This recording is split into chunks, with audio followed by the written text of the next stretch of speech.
NBA fans, welcome back to a brand new episode of 30 Teams in 30 Days. Today we have the New York Knicks. If you're new to the series, welcome.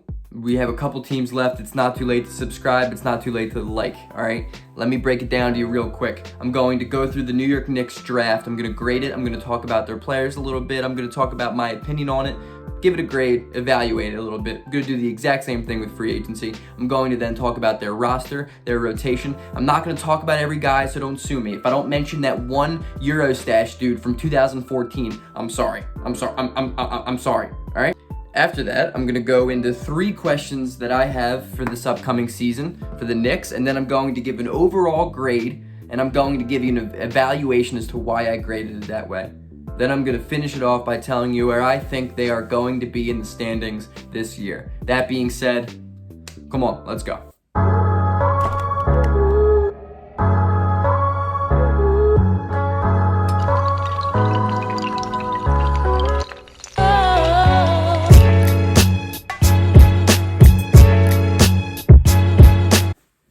The Knicks had the 8th pick in the draft. Obviously, they took Obi Toppin, power forward / center from Dayton, and they took Emmanuel Quickley at 25 from Kentucky. Now, I gave this draft an A. I gave this draft an A for a couple of reasons. One, Obi Toppin is arguably the best player on the team from the jump. He's probably not, but you know, it's the Knicks, so we joke around about it.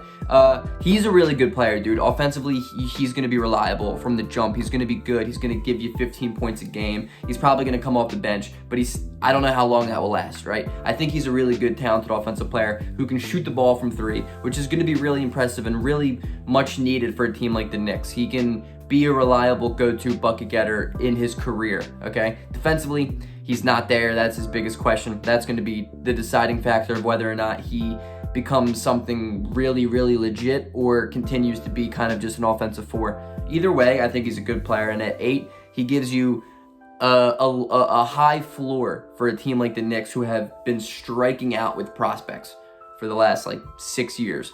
At 25, they took Emmanuel Quickley, who I loved from the beginning. I think he is a fantastic shooter. He is extremely quick. He is a great scorer, and he has been killing it in the preseason for the Knicks so far, and that's awesome. That's just awesome signs for New York basketball, so good for them. I think they really did a good job. An A at the draft. Free agency rolled around. They signed Alec Burks, Nerlens Noel, Austin Rivers. They traded for Amari Spellman and Jacob Evans from the Timberwolves. They lost Bobby Portis, Mo Harkless, Kadeem Allen, Damian Dotson, Ed Davis, Taj Gibson, Wayne Ellington.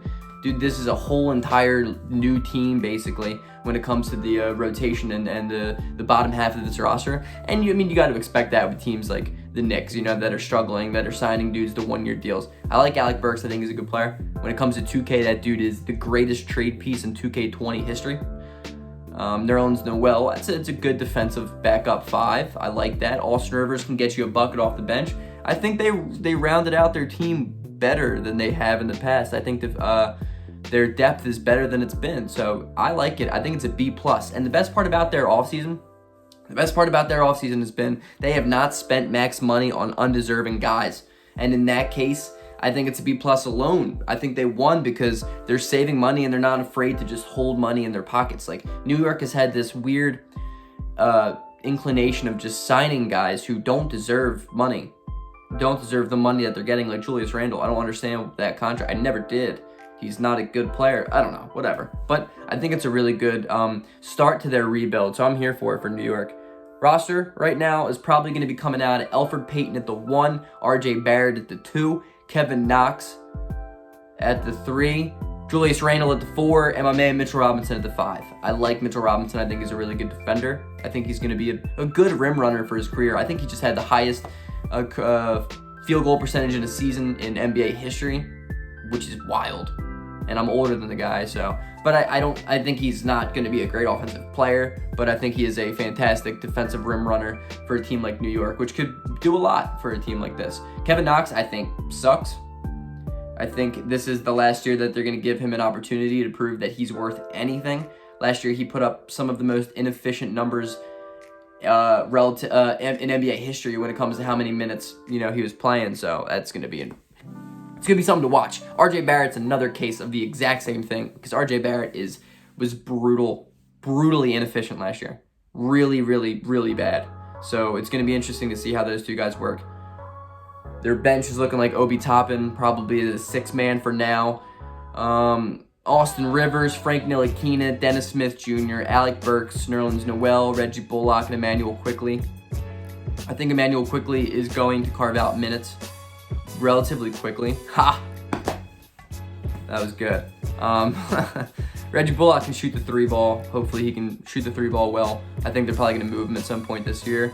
Alec Burks, I think they're going to move him at some point this year. He's a good bucket getter at the end of at the bench though. Dennis Smith Jr. and Frank Ntilikina are like always in this just like fight for who's going to find more minutes. Personally, I think Ntilikina is probably going to win that battle, but it's going to be an interesting competition to watch. Austin Rivers only just adds to that competition, so it's going to be cool. My 3 questions right now: can Obi Toppin win the Rookie of the Year? I think it's going to be interesting because I think there is a chance. I think there's definitely a strong chance, but I don't think he can do it coming off the bench all year long. I think he's going to have to come in the starting lineup a quarter into the season and stay there. Now, I don't know if he can do that. That's the only thing holding him back, because I think volume and playing time will be there. I think he's going to probably get 30 minutes a game, so I think there's a chance that Obi Toppin. I think Obi Toppin will be a top 4 Rookie of the Year candidate for sure this year. Number 2, are the Knicks going to be the worst team in the NBA? Oh, there is a chance. There's definitely a chance. Like, they're really bad. They're a bad team. I think talent-wise, they're the worst team in the NBA because I think Oklahoma City still is better than them. But the Oklahoma City Thunder play out in the West, so that might make them worse. And I think I look at the Cavaliers team, and the Cavs are really terrible too, but they're still more talented than the Knicks. So I think the Knicks have a pretty good chance at being the worst team in the league and pulling out Cade Cunningham, which would be humongous for Knicks basketball. Number 3, is RJ Barrett going to prove his draft spot at 3, or is he going to be a bust? Now, personally, I think that RJ Barrett is going to be a bust. But again, it's unfair for me to say because he's heading into year 2 in his NBA career. You got to give the kid the time. Plus, he was put into a terrible position, a terrible situation last year, getting drafted to the New York Knicks. I mean, he was like basically given the keys to the entire state of New York, and they were just like, here, shoot it every time. And that's tough to ask on any kid, especially if he's going to be 19 years old. So I think RJ Barrett still has potential. I still think he can be a good ball player, but time will tell, right? Time will tell, how RJ Barrett can progress for the New York Knicks. Overall, I gave their offseason a B+.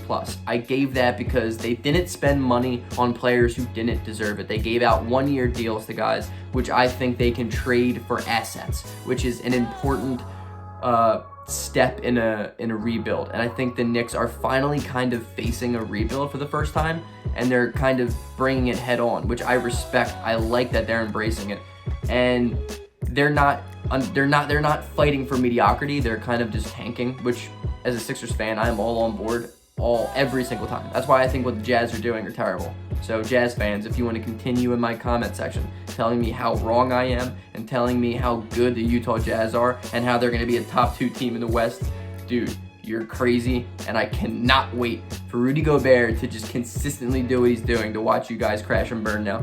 I have the Knicks at bottom 3 in the East. I think that's pretty safe prediction that I have there for New York. I think they have every chance of being the worst team in the NBA.